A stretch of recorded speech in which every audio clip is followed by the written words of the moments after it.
லட்சக்கணக்குல பணத்தை வாங்கிட்டு பண்ணது நீ வைக்கப்படணும், நீ மானம் இழந்து நிக்கணும். ஏங்க ஒரு கிட்னி திருட்டுல பொண்டாட்டி ஈடுபட்டிருக்கான்னு சொல்றாங்க. ஜூலி ஏதோ வீடியோ போடுறேன், ஆடியோ போடுறேன், இதுக்கப்புறம் ரிவீல் பண்ணிடுவேன், ரூட் மாஃபியாவை முடிச்சு விட்டுருவேன் அப்படி இப்படி நீ சொன்ன உடனே ஏதோ பெருசா வச்சிருக்க போல அப்படின்னு சொல்லி மக்கள் மாதிரி நானும் வெயிட் பண்ணிட்டு இருந்தேன் பாக்கலான்னு. மக்களை தயவு செஞ்சு அந்த வீடியோவை பார்த்துட்டு அந்த ஆடியோவை கேட்டுட்டு பாத்தீங்கன்னா உங்களுக்கு புரியும் நல்லாவே. அதுல அவங்க வீட்டுக்காருக்கு ஒருத்தர் வந்து போன் பண்ணி கேக்குறாரு, மீடியாவை சேர்ந்தவர், நியூஸ்ல இருக்கிறவரு போன் பண்ணி கேக்குறாரு, இந்த மாதிரி உங்க வைஃப் கிட்னி திருட்டுல ஈடுபட்டிருக்காங்களாமா, நீங்களும் அதுல ஈடுபட்டிருக்கீங்களாமா அப்படின்னு சொல்லிட்டு. இப்ப பாக்குற எல்லாருமே யாரா இருக்கட்டும், ஒரு வைஃபை பத்தி ஒரு ஹஸ்பண்ட் கிட்ட போன் பண்ணி இந்த மாதிரி உங்க வைஃப் கிட்னி திருட்டுல ஈடுபட்டிட்டாங்கன்னு கேட்டா முதல்ல ஹஸ்பண்டோட ஆன்சர் என்னவா இருக்கும்? நீ யாருடா என் ஒய்ஃபை பத்தி பேசுறதுக்கு, என் ஒய்ஃப் அப்படி பண்றவ கிடையாது, தப்பு பண்ணாதவங்களா இருந்தா. சார் இல்ல சார் உங்க பேரும் வந்திருக்கு அப்படின்னு சொல்லி கேட்டா செருப்பால் அடிப்பேன் என்ன பத்தி பேசினேன் சொல்லி சொல்லுவாங்க. ஆனா அவங்க ஹஸ்பண்ட் பயங்கரமா எஸ்கேப் ஆகுறாரு. நான் வெளியில இருக்கேங்க, எனக்கும் அதுக்கும் சம்பந்தம் இல்ல, உங்க வைஃப் ஈடுபட்டிருக்காங்களாமா, அவங்க வீட்டுல இருக்காங்கங்க, நான் அவங்க வீட்டுல போய் பேச வைக்கிறேங்க.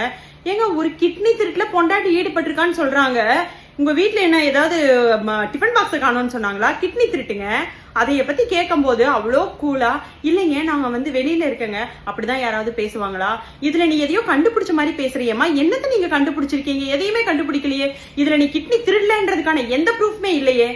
கண்டிப்பா நீ கிட்னி திருடி இருக்க. எந்த ஒரு அதுக்கப்புறம் நீ என்ன சொல்ற?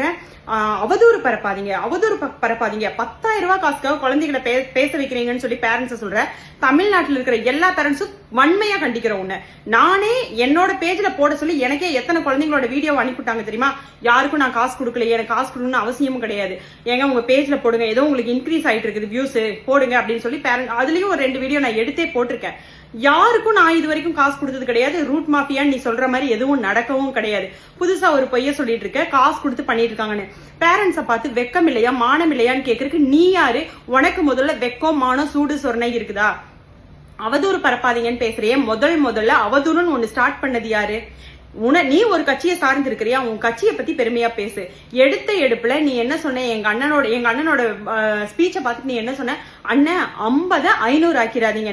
எங்க அண்ணன் 50 கொலை பண்ணதை நீ பாத்தியா? யாரு முதல்ல அவதூறு கிளப்பினா? லட்சக்கணக்குல பணத்தை வாங்கிட்டு பண்ணது நீ வைக்கப்படணும், நீ மானம் இழந்து நிக்கணும். உனக்கு சூடு இருக்கா, சொரணை இருக்கா, சோத்துல உப்பு போட்டு தான் திங்கிறியா? இதுல வந்து தமிழ்நாட்டுல இருக்கிற குழந்தைங்களையும் குழந்தைங்களோட பெத்தவங்களையும் என்ன தைரியத்துல நீ கேள்வி கேட்கிற?